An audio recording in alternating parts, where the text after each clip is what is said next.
The single most important reason for innovation in radiotherapy is improving the patient's outcome. And this effect, in the end, can only be shown by clinical research. Welcome to Healthcare Perspectives, a podcast by Siemens Healthineers about medical breakthroughs with the power to improve lives everywhere. You've just heard Valerie Lemmens, a member of the board of directors at Maestro Radiotherapy Clinic in the Netherlands. Here, he explains how important innovation in radiotherapy is in creating a positive outcome for cancer patients. In this episode, Sasa Mutic, president of Radiation Oncology Solutions at the Varian business area of Siemens Healthineers, is joined by Valerie Lemmens as well as Joost Verhoef, radiation oncologist and professor of radiotherapy at Amsterdam University Medical Center, and Indran Shetty, vice chair and director of the Division of Medical Physics at Cedars-Sinai in Los Angeles. Hello, I am Sasha Mutic. Radiotherapy is a dynamic field that plays a vital role in cancer treatment. Data-driven innovation and high-tech infrastructure are key factors when it comes to the effectiveness of radiotherapy in the future. In Europe alone, incidence of cancer are projected to rise by 20% by 2040, mainly due to an increasingly aging population. Numbers like these emphasize the importance to push boundaries in radiotherapy. AI-optimized workflows can help speed up treatment planning and ensure highly personalized therapies. For example, technology like auto-contouring can protect healthy organs during irradiation by means of AI, and adaptive radiotherapy adds even more precision to the treatment process. This implementation, however, is often met with challenges like staff shortages and inconsistencies with data collection, highlighting the need for more efficient implementation strategies. In this episode, I'm joined by experts in the field of radiotherapy and cancer treatment. Today, we address the amazing headways being made in the world of radiotherapy, as well as some of the key roles that current technology can play in the future. Radiation oncology is very technology-driven.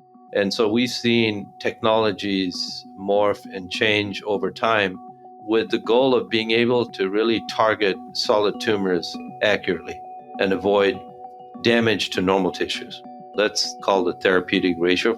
We want to put all the dose in the target, and we want to avoid the normal tissues as much as possible. And over time, the treatments have evolved.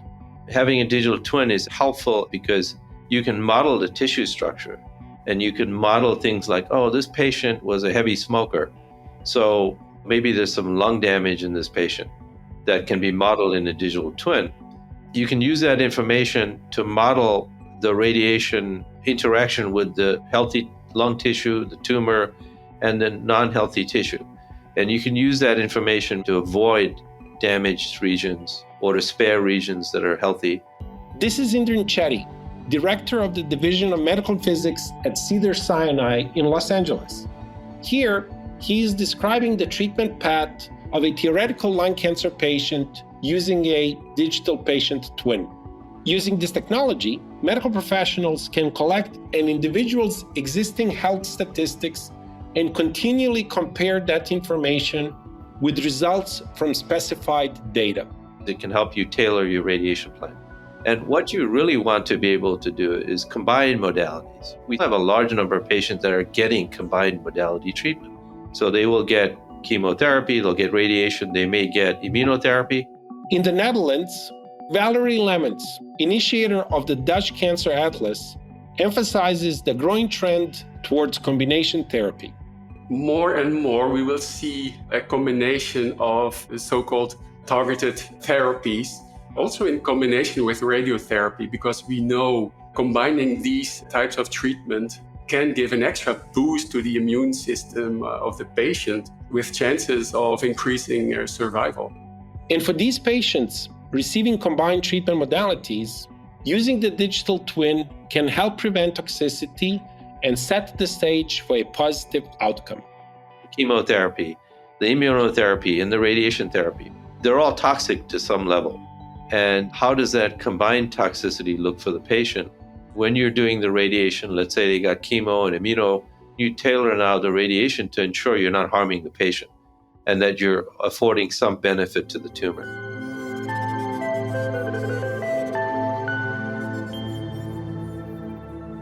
The digital patient twin is just one facet of technology that shows potential for improving patient prognosis. Joost Verhoef and his associates at Amsterdam University Medical Center also carefully considered the personal circumstances of a specific patient when creating an individualized treatment plan. You try to think of which approach to treat this tumor in this location fits best in this patient. You do not only take the anatomical constitution of a patient into mind, but also the whole system a patient is in. Are there caregivers that can help a patient? Are there things a patient wants to do the coming months? So you can design a treatment with a toxicity profile that fits the personal life of a patient. And with adaptive radiotherapy, the dosage can also be tailored to a patient's very specific circumstances, such as a tumor's size, type, and position, and its proximity to vital organs. Some cancers are even more likely to be receptive to this form of radiotherapy. Squamous cell cancer responds very rapidly with shrinking, but also small cell tumors respond very quickly.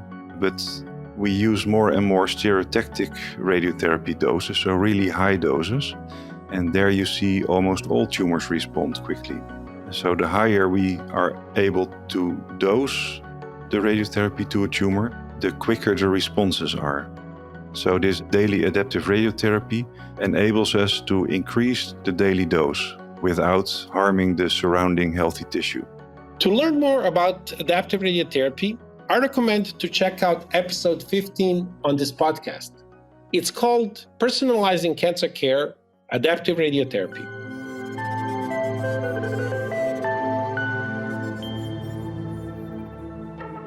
Digital patient twinning and other AI-powered innovations like auto-contouring or adaptive radiotherapy have one thing in common. They're fueled by data.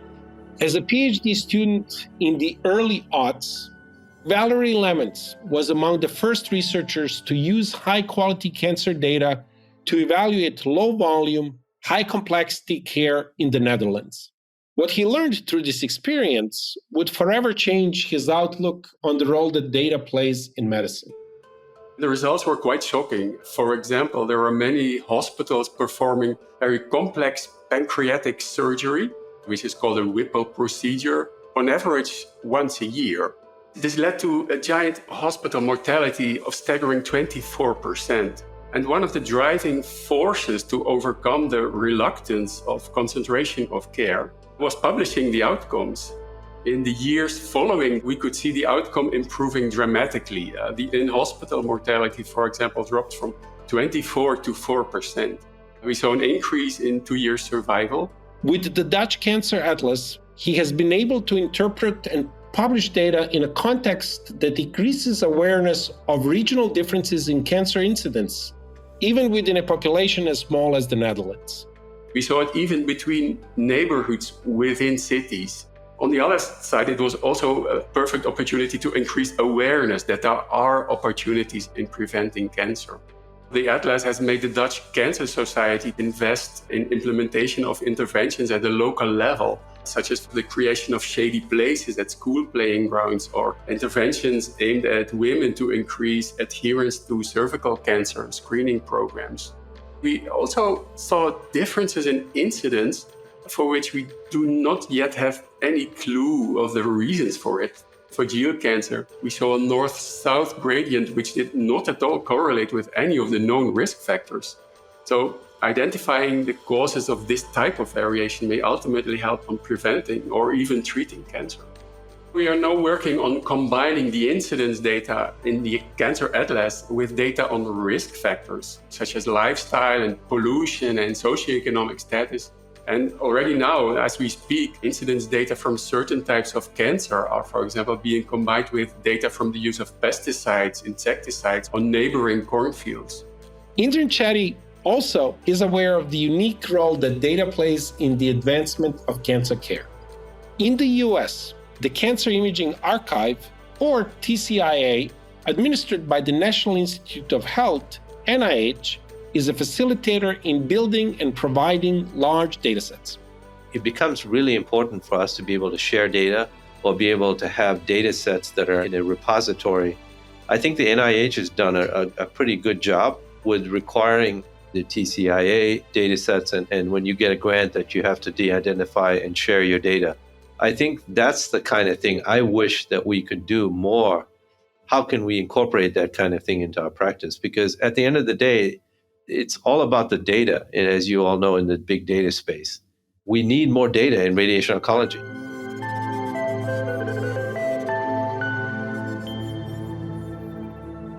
For Joost Weerhoff, the deep troves of data that already exists within radiotherapy departments play a key role in the integration of artificial intelligence into cancer treatments. I think this is the way forward, especially in radiotherapy, as the digital twin of a patient has very granular information. AI will help us to even better design a treatment for a patient. Radiotherapy departments have really large databases, so I think it's also quite easy to find solutions hidden in these large data sets. And it's not only about the quantity of these data sets, it is also about quality. AI is in the big data space. Big data means you need large amounts of data sets, and you need some sort of variance in the data that allows you to afford these outlier cases and to make proper predictions and not to have these, what we call hallucinations in the machine learning world, where it's giving you a completely errant answer. So if you incorporate data that's not good data, or it's noisy data, or it's truncated data, maybe it's riddled with artifacts, the algorithm's not going to know what you're looking for and how to predict in a given circumstance. We've seen misuse of AI algorithms in healthcare. For instance, with patients that are minority patients or underrepresented groups, AI is not magic. Artificial intelligence means it's trained on human intelligence. And what does it mean, trained?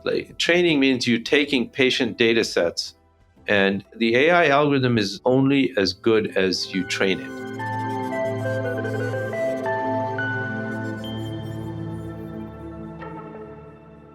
Artificial intelligence has already become an important resource for the radiotherapy field, yet there is still a massive future to explore within the technology. We should be able to accept that the AI and algorithms are good in creating and delivering radiotherapy, like you let loose the steering wheel in a self-driving car. This process will take some time before the personnel trusts the machines enough to do this.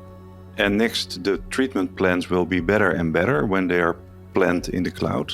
And then it will be very important that the academic communities around the world cooperate and derive information from huge cohorts to learn what radiotherapy treatments are best for each tumor type and tumor sites.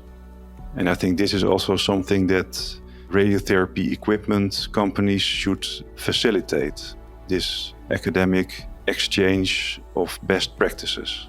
For Joost Weerhoff, much of the future of AI lies within the power of the cloud for information sharing. I envision that AI for radiotherapy will also be in the cloud, so that you have really huge computing power there, and you can make advantage of the time zones in the world. And then every patient in the world can have the best contouring and the best treatment planning and daily adjustment based on the daily scans we make in the cloud. So I foresee a future where radiotherapy will be more cloud-based. Along with that widespread availability of data also comes the opportunity for automated treatment planning and outcome prediction. I think a lot of what we do on a daily basis is very well suited for automation. For instance, we get a simulation, CT sim or MR sim. Now we have to contour structures, targets, normal tissues. We have to generate a treatment plan. And then we have to bring the patient into the treatment room and set the patient up. Ideally, you could have all of that automated. Treatment planning can be next. I think it's a fairly straightforward task to automate. I feel that there's a lot of value in building predictive models next. So taking all of this data that we have to be able to say, patient X comes in, this patient has these comorbidities and stay off this region. And then there's the outcome prediction. Once you deliver the treatment and maybe some multimodality treatment, can we take all of the outcome information that we have and create models to say, okay, this patient, you could even go as far as predicting how the patient's going to do. This patient may have a recurrence 3 years down the road, or based on how they are responding to the treatment, let's say months after they come in. And in Amsterdam, there's a vision to reduce the burden on the healthcare workforce by implementing automated and remote operation for radiation oncology treatment machines. All around the world, there is more and more competition to get people into the healthcare business, to have more hands that will help patients. And there's a lot of competition. In radiation oncology, we should make the work as easy as possible so that less people can do the same work as people now are doing. So we have to automate as much as possible. And also here, AI will help us with that. So I envision that the treatment machines will be more and more automated and like self-driving cars, and also that they will be remotely controlled, again, to optimize the easiness for the personnel to give the treatment. So most radiotherapy centers are in the city centers where the housing costs are very high and there is no parking space. And you could automate the machines and let them be remotely controlled from out of the suburbs, for example. This enables us to give treatment to the patients in the city centers, while the workers are also more remote.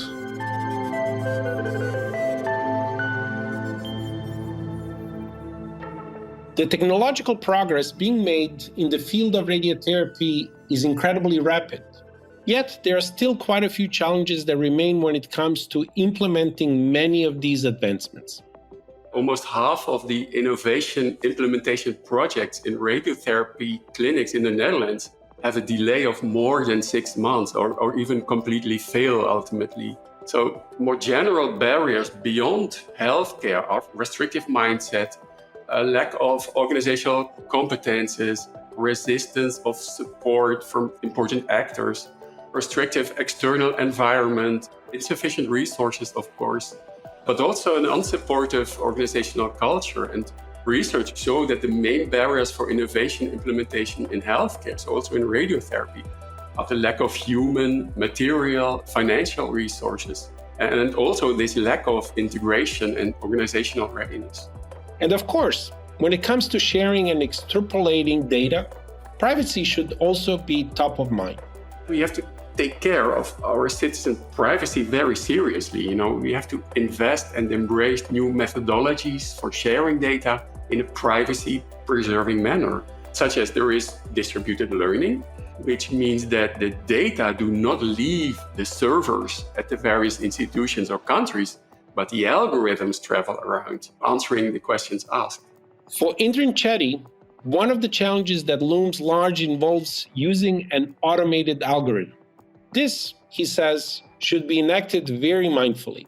You have to look at ethical use of these algorithms.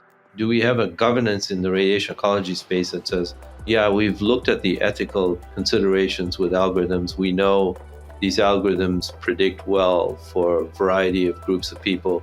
We know how this data is extracted, that the data is ethical, that there's proper ethical use of that. I'm not an expert in that particular space, but certainly it's an obvious thing. You want to make sure that whatever algorithms you're incorporating, that the data is curated and that the outcome prediction is across the spectrum of patients that we might encounter. Those are not straightforward things to tackle. I almost feel like some sort of governance in that space is very important for us in the field to understand how to use this, because this is going to impact the care path for the patient and the outcome for the patient. So I think those are elements that we, as scientists and physicists and so on, we tend to overlook. We're like, oh yeah, just give us the algorithm and we'll figure it out. But this is a different space. It does have implications. It's not just going to be a human being able to check all of these predictions, right? If we truly want to move toward automation, we have to rely on the computers, and we have to take human elements out of it. And in order to do that, there has to be a high level of trust, very high level of trust. Data-driven and AI-powered applications can all contribute to providing better and more personalized treatment. They also have the potential to shorten the time from diagnosis to therapy and will be critical to manage the rising number of patients worldwide. For Valerie Lemons, the future of the field all goes back to the importance of data on both a large scale and a more individualized one. In the 21st century, data-driven innovations in the end in healthcare will have the same effect like the big inventions that we have seen in the past few centuries. I think right now we can envision a future, looking at the end of this century, where these data-driven innovations, along with the technological innovations, in the end really will make the difference for any patients within cancer, and especially treated with radiotherapy.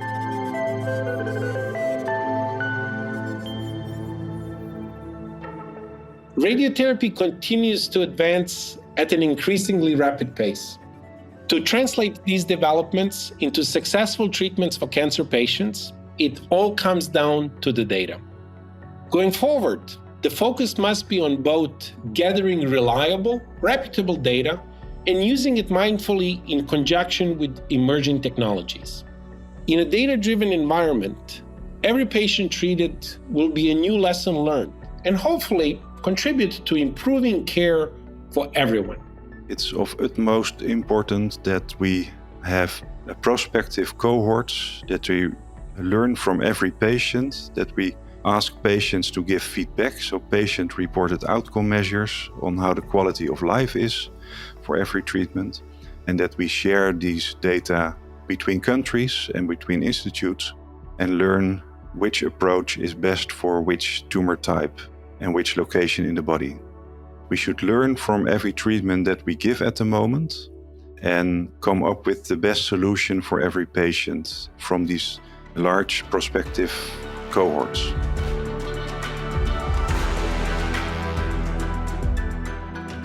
You have been listening to Healthcare Perspectives, a podcast by Siemens Healthineers. We pioneer breakthroughs in healthcare for everyone, everywhere, sustainably. Subscribe to us and always get the latest episode in your podcast feed, or visit siemens-healthineers.com/podcasts for more. The opinions expressed by the guests and contributors in this podcast are their own and do not necessarily reflect the views of Siemens Healthineers. The statements by Siemens Healthineers customers in this podcast are based on results that were achieved in the customer's unique setting. Because there is no typical hospital or laboratory and many variables exist, for example, hospital size, samples mix, case mix, level of IT, and/or automation adoption, there can be no guarantee that the customers will achieve the same results. This podcast describes possible future ideas and concepts. It is not intended to describe specific performance and/or safety characteristics of currently planned or future products. Future realization and availability cannot be guaranteed.